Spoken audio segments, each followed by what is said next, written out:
On va voir maintenant comment insérer un en-tête dans nos pages. C'est-à-dire, comment insérer le logo, le nom de la société, l'adresse, et comment insérer la date du système, l'heure, et comment insérer dans le pied de page le numéro de page et le nombre total de pages qu'on a sur le document. C'est pour cela qu'on va cliquer sur menu mise en page, puis on va cliquer après sur la commande imprimer les titres. Une boîte de dialogue qui s'affiche, son nom et mise en page, contient 4 onglets. Onglet page, onglet marge, onglet en-tête pile page, onglet feuille. Ce qui nous intéresse maintenant, c'est l'insertion de l'en-tête. Donc, on va cliquer sur le troisième onglet, puis on remarque qu'il se compose de deux boutons ou de commandes en-tête personnalisée et puis le page personnalisée. On va cliquer sur en-tête personnalisée et on voit que se compose de trois parties, partie gauche, partie centrale et partie droite. Donc, comme d'habitude, on va insérer le nom de la société dans la partie gauche. C'est pour ça qu'on va cliquer, on va saisir le nom de la société, société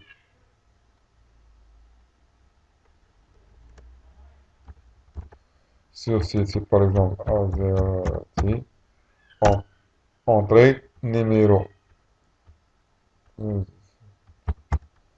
euh, euh,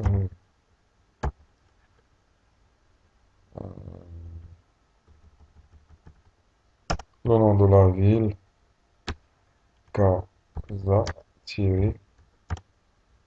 Maroc. Comme ça, on a saisi le nom de la société, le nom, l'adresse de la société et la ville. Un petit rappel que cette phrase, c'est-à-dire le nom de la société, l'adresse et le nom, vont apparaître sur toutes les pages. Même si on a des pages, ce en tête sera imprimé et affiché sur toutes les pages qu'on a dans ce classeur. Donc, on va valider cette insertion. Et on va voir maintenant qu'est-ce qui va se passer. Après, je vais cliquer sur le bouton d'office, imprimer, et la percer avant impression pour voir le résultat de ce qu'on a inséré. On remarque que le nom de la société et le tableau presque n'est pas affiché ou n'est pas zoomé à 100%. Donc, je vais cliquer sur la commande zoom pour bien afficher l'entête. Comme ça, on remarque qu'on a le nom de la société Azerty 45 Ré XX, la ville Casa et Maroc.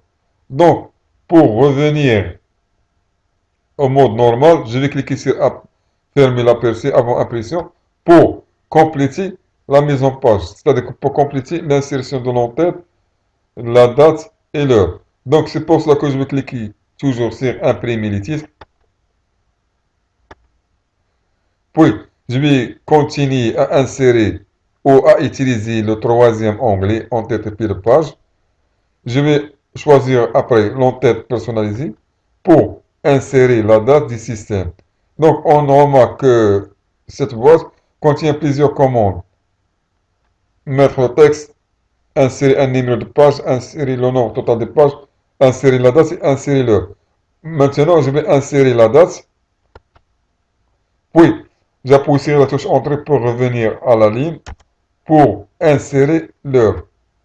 Donc, pour utiliser cette commande, c'est-à-dire la police, je vais cliquer sur, je vais sélectionner, pardon, l'entête de la société, puis je vais cliquer sur la commande A, mettre le texte en forme, pour, par exemple, mettre la taille 12, gras, et sélectionner une police.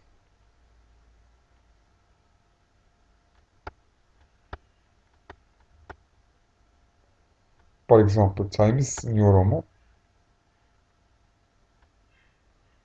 Times New Roman. Après, je vais valider. Idem pour la date et l'heure. Je vais cliquer sur la commande, mettre le texte en forme. Je vais sélectionner la taille 12, gras, et par exemple Arial, la police Arial. Après, j'ai validé.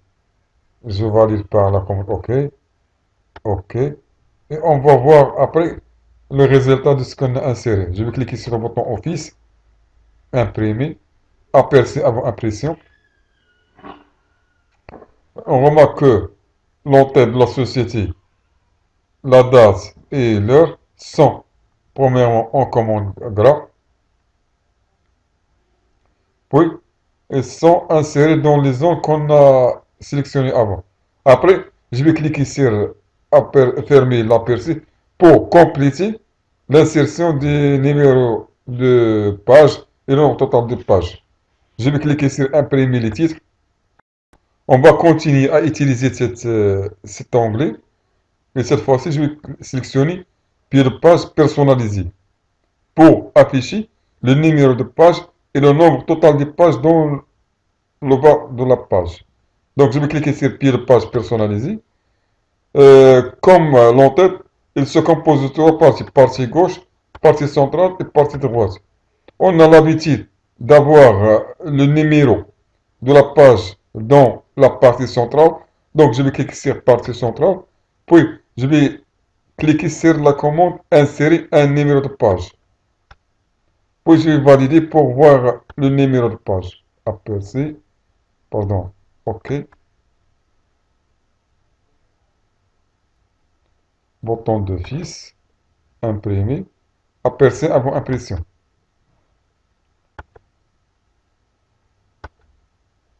On remarque que le numéro de page est situé dans la partie centrale du pied de la page. Puis, je vais passer à la commande suivante, à la page suivante, à travers cette commande. Page suivante. Puis, la page suivante. On remarque qu'on a 5 pages et la page active maintenant et la page 3. Je vais cliquer sur page suivante, la quatrième page et la dernière page, cinquième page. Après, si je veux revenir à la page suivante, précédente, je n'ai qu'à cliquer sur cette commande page précédente et comme ça, je peux défiler les pages qu'on a dans le classeur. Après, je vais revenir au mode normal. Je vais cliquer sur imprimer les titres, toujours dans en tête et puis le page, puis le page. Après, je vais cliquer sur la zone centrale.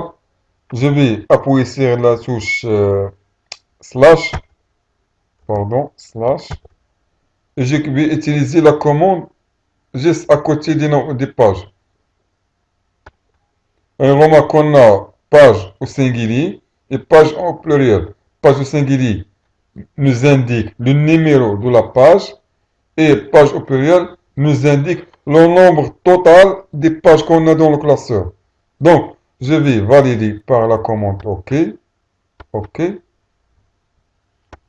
Pardon, je vais cliquer sur imprimer les titres pour cliquer sur aperçu. On remarque qu'on a 1 sur 5, c'est-à-dire qu'on est dans la première page. Puis je vais cliquer sur page précédente. 2 sur 5, c'est-à-dire qu'on est dans la deuxième page, la troisième page, quatrième page et la cinquième page. Si je veux revenir en arrière, je vais cliquer sur page précédente. Donc, on a vu comment insérer en en-tête, c'est-à-dire le nom de la société, l'adresse et la ville, à travers imprimer les titres, des menus mise en page. Puis, on a vu comment insérer l'en-tête, c'est-à-dire à travers l'onglet en-tête et puis de page. Puis, on a sélectionné en-tête personnalisée, partie droite, partie gauche, pardon, pour saisir le nom de la société, l'adresse et la ville. Partie droite pour insérer la date et l'heure. Puis, on a validé.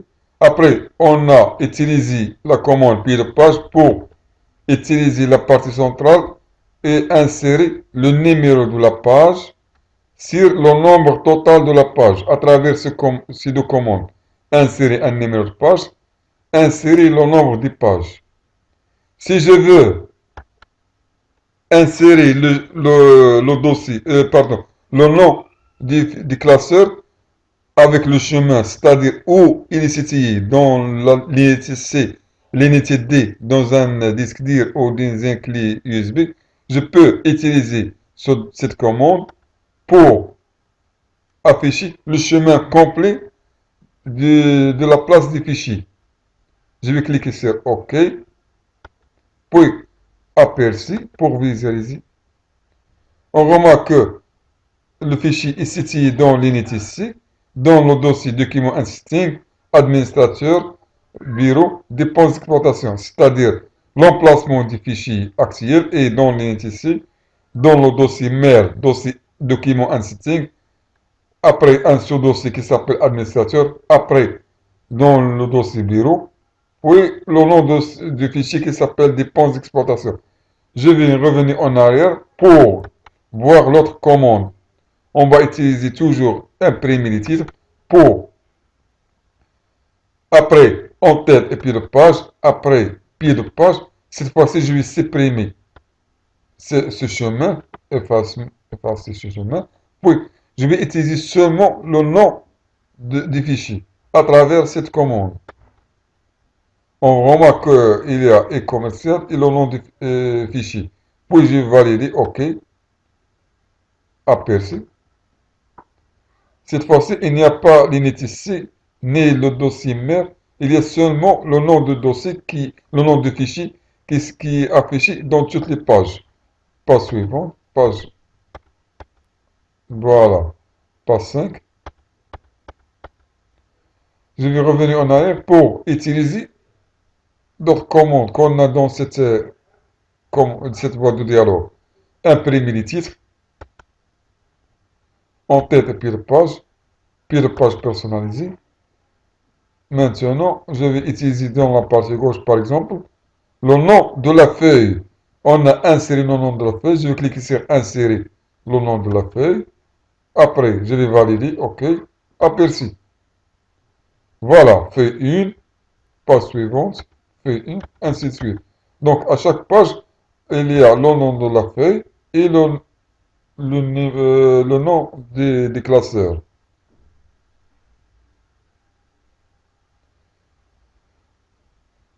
Si on revient vers l'aperçu, bouton Office, imprimer, aperçu avant impression, on remarque que le tableau n'est pas affiché en totalité.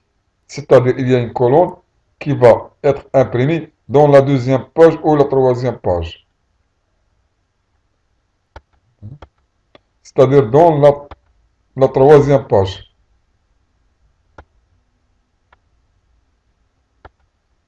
Donc je vais revenir à la première page pour utiliser la commande mise en page. Oh, pardon, afficher l'image. Pourquoi? Pour réduire l'image, c'est-à-dire cet espace qu'on a dans cette marge, on va la réduire. Idem pour cet espace. Donc, pour réduire l'image, je vais afficher l'image, puis à partir de l'entête, c'est-à-dire au début, en haut de la page, je vais glisser vers la gauche. Idem pour en droite, je vais glisser à droite pour gagner de l'espace et minimiser la marche. Et comme ça, notre tableau est affiché entièrement dans la première page et n'est pas réparti sur deux pages comme il était avant. Une partie dans la première page et une colonne dans la troisième page, ce qui paraît un peu moche. Donc, pour afficher la totalité des colonnes de notre tableau dans une page seule, on peut utiliser les marges pour réduire les marges, c'est-à-dire l'espace qu'on a ici, on peut le diminuer.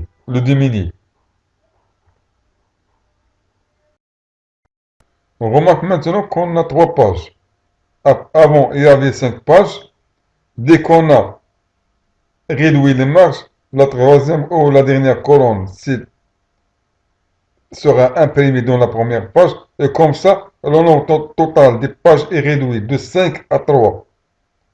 On peut maintenant utiliser d'autres commandes, c'est-à-dire, si on clique sur page suivante, on remarque que on va enlever les marches. On remarque que ce graphe n'est pas affiché en totalité sur la troisième page. Donc, je vais revenir au mode normal. Puis, vous voyez que la fin de la page est mentionnée ici par cette ligne pointillée. Donc, j'en ai qu'à poser le curseur sur le graphe. Puis, je vais le déplacer à côté pour qu'il soit affiché en totalité sur la troisième page. Vous voyez la fin de la page. Après, je vais cliquer sur imprimer titre, puis sur aperçu pour voir déjà pas mal. On va pas passer à la page suivante. Parfois, on peut utiliser une autre commande, c'est-à-dire dans l'onglet page, il y a deux commandes, soit il y a deux formats, pardon, dans l'orientation, il y a deux formats de papier, soit portrait, soit paysage. Alors, quand est-ce qu'on utilise paysage? Parce que portrait, il est le format par défaut. Une fois je lance l'Excel, je travaille, le format de ce document est portrait. Si je veux maintenant utiliser l'autre format, paysage, on va supposer que on a toutes les données de l'année, c'est-à-dire du mois de janvier au mois de décembre. Donc la première remarque qu'on aura, c'est que cette format, dans le format portrait, cet espace ne sera pas suffisant pour afficher toutes les colonnes du mois de janvier au mois de décembre. C'est pour cela que je dois renverser ou je vais transformer cette page ou ce format à l'inverse pour l'exploiter à 100%. Donc je vais cliquer sur fermer l'aperçu, puis je vais cliquer sur soit sur orientation et je vais cliquer la deuxième ligne, soit je vais cliquer sur imprimer les titres. Après, sur le premier onglet page, je vais cocher paysage. Et comme ça, j'ai renversé le format des tableaux des modes ou des formats portrait au format paysage. Et comme ça, on peut décaler ce graphe à droite pour avoir les colonnes des autres mois, c'est-à-dire du mois de février, pardon, du mars, avril jusqu'à décembre.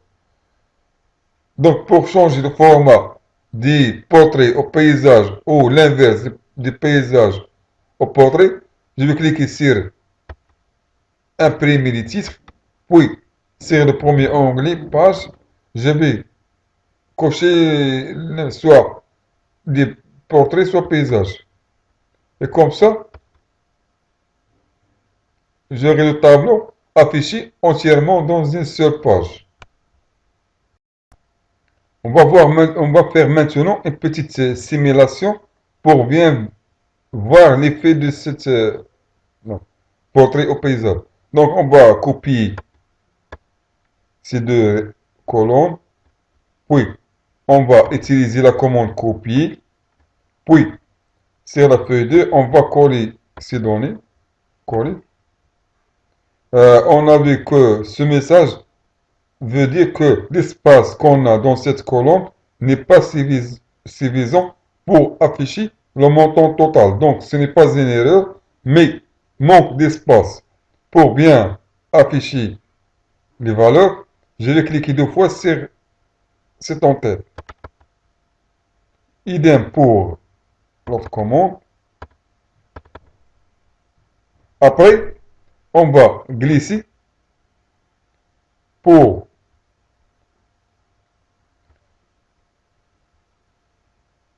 pour bien avoir les autres mois.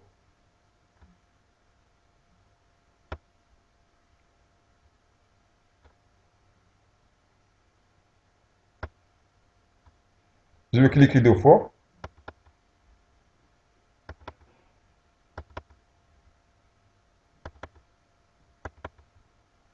On a vu dans les autres chapitres que parmi les points forts de Microsoft Excel, il le glisse. Donc, comme vous voyez maintenant, ce n'est pas l'appel d'écrire janvier, février, mars, avril, mai jusqu'au décembre. On peut poser seulement le pointeur de la souris sur ce petit carreau, le coin en bas, puis je glisse. Par exemple, je vais ici effacer ces deux. Non? Oui. Je vais glisser, je pose le curseur sur ce petit carreau et je glisse. Vous voyez que Excel s'occupe directement de la saisie des mois suivants. Après, on va cliquer sur mise en page, imprimer le titre et l'aperçu. Comme on a dit tout à l'heure que le format par défaut est portrait. Et on voit que le total n'est pas affiché, pardon, le tableau n'est pas affiché en totalité. C'est-à-dire qu'on a seulement les données des 4 mois, de janvier à avril. Par contre, la deuxième page contient les données des mois mai et septembre. Et la dernière page, 3 sur 3, on a des mois octobre au mois de décembre. Donc, pour exploiter cet espace et afficher les rubriques des mois, dans cet espace, je vais cliquer sur fermer l'aperçu, puis imprimer par soit orientation, et je vais cliquer sur paysage ou imprimer les titres, page, et je vais cliquer sur cocher sur paysage. Donc, je vais cocher paysage, puis je vais cliquer sur l'aperçu pour voir. Et voilà, on a le tableau qui est affiché dans presque 2 mois, semestriellement, de janvier à juin, et dans la deuxième page, de juillet à décembre.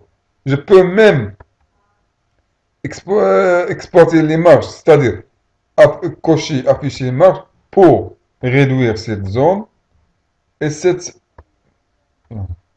Donc, je vais soit réduire, l'essentiel c'est de minimiser. On a, on va utiliser maintenant la dernière commande que vous devez le savoir, c'est l'onglet page, puis réduire et agrandir la taille. C'est-à-dire qu'on va utiliser cette commande pour voir l'effet. C'est-à-dire qu'on peut réduire la taille normale de 100% à 50% ou à 75%. Donc je vais cliquer sur 75% pour voir l'effet. C'est-à-dire notre objectif c'est d'afficher le tableau entièrement dans une seule page. C'est pour cela que je vais réduire la taille de 100% à 75%. On va voir. Après, on peut ajuster, c'est-à-dire 80%, 60%. Ça dépend de l'espace du tableau. Aperçu.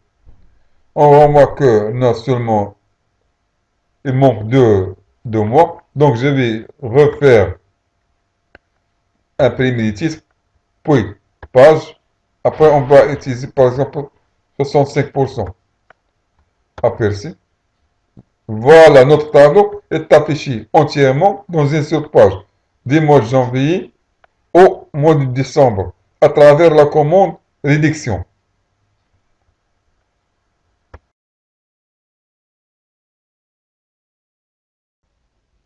Merci de votre attention et à la prochaine dans d'autres chapitres.